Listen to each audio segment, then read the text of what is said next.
Hi, hello, welcome back to our channel. நான் cinema with me Sushmita. இன்னைக்கு நம்ம சேனல்ல ஒரு இன்ட்ரெஸ்டிங்கான மூவியோட ஒரு அப்டேட் தான் வந்திருக்கு. அது என்ன மூவி யாரை பத்தின்னு வச்சுக்கிட்டீங்கன்னா, பாலிவுட்டும் சரி கோலிவுட்லயும் சரி இந்த படம் வந்து ரொம்ப பெரிய ஒரு ஹிட் கொடுத்து ரொம்ப நிறைய பேரோட ரெக்கார்டை பிரேக் பண்ணுச்சுன்னு சொல்லலாம். ரொம்ப பெரிய ஒரு படம். அது என்ன படம் தானே வச்சுக்கீங்க, ஜவான் படம். இந்த படத்துல லீட் ரோல் பண்ணவர் ஷாருக் கான் அவர்கள். ஷாருக் கான் இந்த படத்துல வந்து ரொம்ப அழகா பெர்ஃபார்ம் பண்ணியிருந்தாரு. அட்லி அவர்களோட டைரக்ஷன்ல நயன்தாரா அண்ட் ஷாருக் கான் இந்த படத்துல லீட் ரோல் பண்ணி 1000 crores ரீச் ஆன ரொம்ப பெரிய ஒரு பெருமையை வந்து சேர்த்துது. அதை தொடர்ந்து நிறைய படங்கள் அந்த ரீச் அந்த ரெக்கார்டை வந்து பிரேக் பண்ண முயற்சி பண்றதுக்கான ஒரு இதுவாகவும் இருந்தது. இதில் வந்து ஷாருக் கான் அடுத்து என்ன படம் பண்ணுவாரு அப்படின்னும் போது கிங்ன்ற ஒரு மூவி பண்றாரு.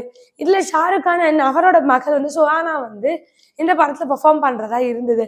இந்த படத்தோட ஷூட்டிங் வந்து மேபி வந்து 2025 ஸ்டார்ட் பண்ணி 2025 கிறிஸ்மஸ்க்கு ரிலீஸ் ஆகுன்ற மாதிரியான அப்டேட் சொல்லிட்டு இருக்கு. இப்போ இந்த படத்துல என்ன ஒரு சூப்பரான அப்டேட் அப்படின்னா, நம்ம கோலிவுட்ல இவர மாதிரி ஒரு ஆன்டிகனிஸ்ட் இருக்க முடியாது அப்படின்னு இருக்கதான் எஸ் ஜே சூர்யா அவர்கள். இப்ப ரீசெண்டா வர எல்லா படத்துலயுமே இப்படி ஒரு நெகட்டிவ் இப்படி ஒரு வில்லன் பண்ண முடியுமான்னு இருந்தாங்க எஸ் ஜே சூர்யா. ராயன் படத்துலயுமே வந்து எஸ் ஜே சூர்யா அவர்கள் ரொம்ப அழகான ஒரு ரோல் பண்ணியிருந்தாரு, நம்ம எல்லாருக்கும் தெரியும். இதை தொடர்ந்து இவர் இப்போ ஒரு பாலிவுட்ல ஒரு என்ட்ரி கொடுக்க போறாரு. வில்லன் என்ட்ரினே சொல்லலாம்.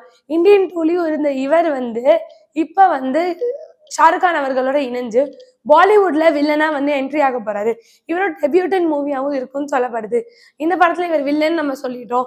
அதை தாண்டி இவர் ரோல் எப்படி இருக்கும், ஷாருக் கானுக்கு வந்து ஆப்போசிட்டா இருக்கும்னு சொல்லியிருக்காங்க. இந்த மாதிரி நிறைய விஷயங்கள் இந்த படத்தை பத்தி எல்லாம் வந்துட்டு இருக்கு. இதை பத்தி நீங்க நினைக்கிறீங்க? மறக்காம கீழே கமெண்ட் பண்ணுங்க.